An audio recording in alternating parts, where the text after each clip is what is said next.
নমস্য অভিনেতা হুমায়ুন ফরিদী তাকে নিয়ে কাজ করতে অনেকেই ভয় পেত। আজকে যে নাট্যকার না সেও নাটক লিখছে, আজকে যে নির্মাতা না সেও নির্মাণ করছে, যে অভিনেতা না সেও অভিনয়টা করছে। আজকে আমাদের টেলিভিশন নাটকের কন্টেন্ট থেকে পরিবারগুলো হারিয়ে যাচ্ছে। মনে হয় যে এই জাতির কাজই হচ্ছে শুধু প্রেম করে বেড়ানো। এত বড় ইন্ডাস্ট্রি আসলে জিম্মি হয়ে গেছে ৩০-৩৫ জন অভিনেতা অভিনেত্রীর কাছে।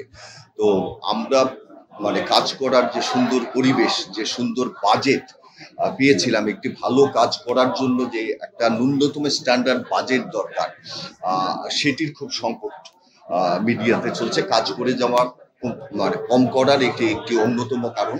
আর আমি ব্যক্তিগতভাবে থিয়েটারে একটু বেশি সময় দিই, অভিনয় করি, লেখালেখি করি, যে কারণে নির্মাণের কাজটা কমে গেছে, একেবারে বন্ধ হয়নি। গত বছরও আমি কাজ করেছি, এখন একটি চলচ্চিত্রের প্রস্তুতি নিচ্ছি, আশা করছি এবছরই কাজটি শুরু করতে পারবো।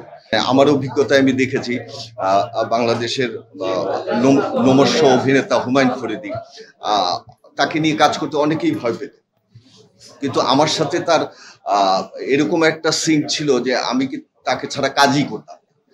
উনি আমার মিনিমাম মেগা সিরিয়াল থেকে শুরু করে, সিঙ্গেল নাটক থেকে শুরু করে, ঈদের নাটক থেকে শুরু করে মিনিমাম 20টা কাজ করেছে। কাজ করতে গেলে আজকে অভিনেতার সাথে অভিনেতার দ্বন্দ্ব, অভিনেতার সাথে অভিনেত্রীর দ্বন্দ্ব, অভিনেতা অভিনেত্রীদের সাথে নির্মাতার দ্বন্দ্ব, চিত্রগ্রাহকের দ্বন্দ্ব, একটা প্রোডাকশন বয় থেকে শুরু করে যে আলোর কাজটি করে তার সাথে দ্বন্দ্ব, এটা তো হতেই পারে, এটা একটা স্বাভাবিক প্রক্রিয়া। আমি 35 বছর মিডিয়াতে কাজ করছি, কিন্তু আমার এরকম কোনো অভিজ্ঞতা নেই যে এমন কোনো ইনসিডেন্ট আজ পর্যন্ত ঘটেছে যেটা একদম খুব চূড়ান্ত খারাপ পর্যায়ে গেছে, আমরা সমাধান করতে পারিনি। এই ধরনের সংকট যখনই ঘটে তখন অভিনেত্রীদের যেরকম সংগঠন আছে, ডিরেক্টরদের সংগঠন আছে, প্রডিউসারদের সংগঠন আছে, চিত্রগ্রাহকদের সংগঠন আছে, আমরা সবাই মিলে বসে একত্রিত হয়ে প্রবলেমগুলো শুনে আমরা কিন্তু এটা সমন্বয় করে শেষ করতে পারি। সেটাই হচ্ছে আমাদের মিডিয়ার ঐতিহ্য, সেটাই হয়ে এসেছে। 80-র দশকে আপনি দেখতেন হচ্ছে একমাত্র টেলিভিশন চ্যানেল বাংলাদেশ টিভি।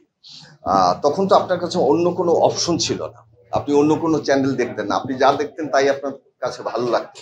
কিন্তু আজকে 80-র দশকের একটি নাটক চালিয়ে আপনি দেখেন তো যে আপনি সেটার সাথে কতটা যেতে পারছেন, মার্চ করতে পারছেন। আপনার হাতে এখন 40টা চ্যানেল, আপনার হাতের মুঠোয় পুরো পৃথিবী। আপনি তো এখন আর ওই একটা জায়গাতে সন্তুষ্ট না, ঠিক আছে?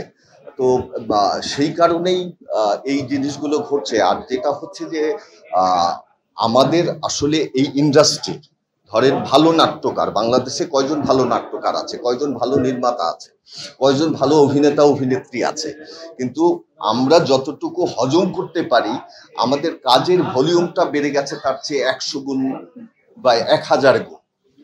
তো যেই কারণে আজকে যে নাট্যকার না সেও নাটক লিখছে, আজকে যে নির্মাতা না সেও নির্মাণ করছে, যে অভিনেতা না সেও অভিনয়টা করছে। এখন যখন কোয়ান্টিটি বেড়ে যাবে তখন তো কোয়ালিটিটা ফল করবে, এটা একটা স্বাভাবিক সূত্র, স্বাভাবিক নিয়ম, সেটাই হয়েছে।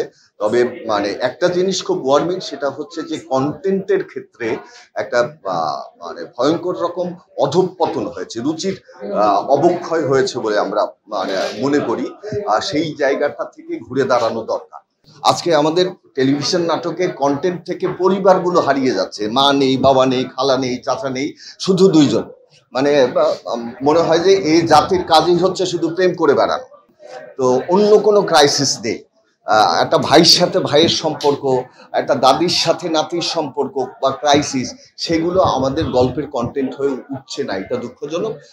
বা এই জায়গা থেকে ফেরা দরকার। আমরা ডিরেক্টরস গিল্ড সবাইকে সচেতন করার চেষ্টা করছি, বার্তা দেওয়ার চেষ্টা করছি।